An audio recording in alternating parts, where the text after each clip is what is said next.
Klodi, të përshëndes edhe unë, në fakt të vetëm në provë të cilët kanë siguruar punojësit e policisë, përveç kamerave të sigurisë që janë prova fikse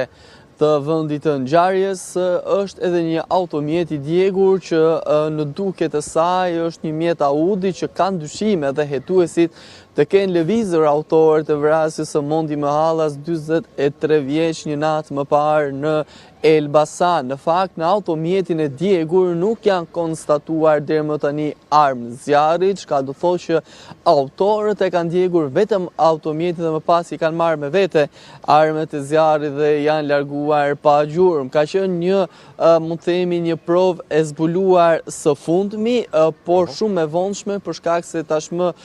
duket që autorët kanë përfituar edhe nga errësira për të humbur çdo gjurmë të mundshme si në zonën ku ndodhi krimi i rënd, ashtu edhe në zonën ku u doq edhe automjeti tip Audi. Tashmë nëpërmjet saj do mundohen të sigurojnë edhe element të dallues apo identifikues me qëllim për të zbuluar nëse automjeti ishte i vjellur apo ishte një automjet me pronësi të personave të caktuar. Nga ana tjetër po kthyen dhe kamerat përgjatë gjithë rrugës Elbasan Librash për të konstatuar edhe element të tjerë të dyshimt nëse makina ka bërë ndalesa gjatë rrugës apo janë dalluar persona të cilët mund të shkojnë drejt